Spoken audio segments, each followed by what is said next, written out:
అనంతపురం జిల్లాలో వెలుగు చూసిన హనీ ట్రాప్ వ్యవహారం వింటే సభ్య సమాజం తలదించుకోవాలి. అధికారం అండ చూసుకొని కొందరు టీడీపీ నేతలు పోలీసులు చేస్తున్న దారుణాలు అన్నీ ఇన్ని కావు. ఇది కేవలం నేరం కాదు, వ్యవస్థలను భ్రష్టు పట్టించిన వైరస్. వలపు వల వేయడం, వీడియోలు తీసి బ్లాక్మెయిల్ చేయడం, కోట్లాది రూపాయలు దంచుకోవడం. దీని వెనుక ఉన్నది ఎవరు? సామాన్యులను రక్షించాల్సిన పోలీసులే ఈ ముఠాకు తొత్తులుగా మారారా? ఈ మాఫియా వెనుక ఉన్న అసలు సూత్రధారులు ఎవరు? అనంతపురం జిల్లా రాజకీయాల్లో హనీ ట్రాప్ ప్రకంపనలు సృష్టిస్తోంది. రంగమ్మ, రాజేష్ ఈ పేర్లు వింటేనే ఇప్పుడు ప్రజలు అసహించుకుంటున్నారు. వీరు ఎవరో కాదు, రాప్తాడు ఎమ్మెల్యే పరిటాల సునీత, అనంతపురం ఎమ్మెల్యే దగ్గుపాటి ప్రసాద్ వంటి అగ్రనేతల ముఖ్య అనుచరులని సమాచారం. ఇద్దరు కార్లో పోయినారు.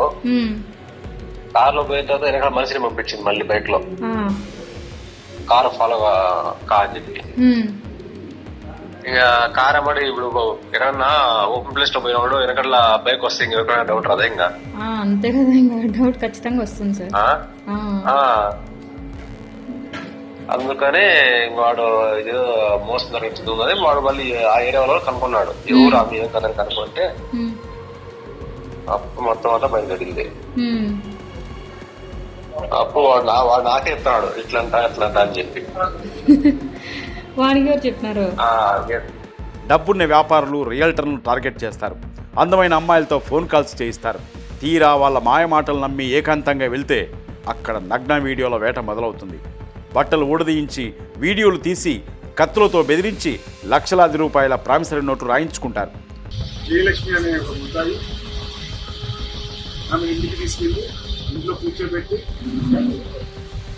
మాట్లాడి కొంతసేపు మాట్లాడిన తర్వాత వీళ్ళిద్దరూ అండర్స్టాండింగ్ వచ్చి ఎవరుకున్న టైంలో ఆ తలుపులు దుప్పుకొని ఒక ముద్దాయి ఇంకో ముద్దాయి ఇద్దరు కలిసి కత్తి తీసుకొని లోపలికి బయలుదేరడం జరిగింది. పరువు పోతుందనే భయంతో బాధితులు నోరు విప్పకపోవడమే వీళ్లకు పెట్టుబడి.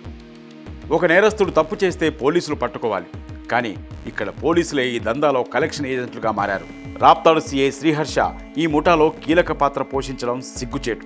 రంగమ్మ ఫిర్యాదు చేయగానే బాధితులను పిలిపించి పోలీస్ స్టేషన్లో సెటిల్మెంట్ చేయడం, భయపెట్టి డబ్బులు వసూలు చేయడం, ఇది ఏ చట్టం నేర్పిన విద్య?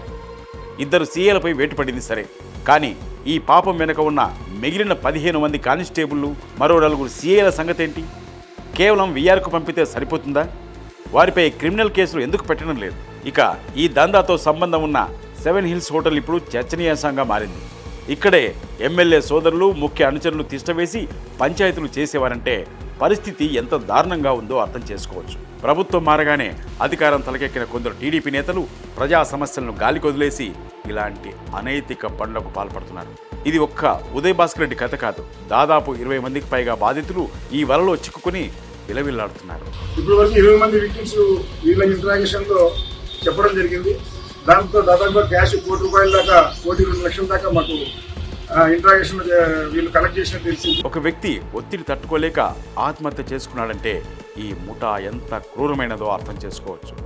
రాజకీయ నాయకులకు ఒకటే హెచ్చరిక: అధికారం శాశ్వతం కాదు. ప్రజల పరువుతో, జీవితాలతో ఆడుకుంటే కాలం ఎప్పుడూ ఒకేలా ఉండదు. ఇప్పటికైనా పోలీసులు పారదర్శకంగా విచారణ జరిపి ఈ వలపు వెనుక ఉన్న రాజకీయ తిమింగలాలను బయటికి లాగాలి. లేదంటే ఈ మాఫియా రేపు మరింత వ్యాపించి ప్రజల ప్రాణాలను హరిస్తుంది.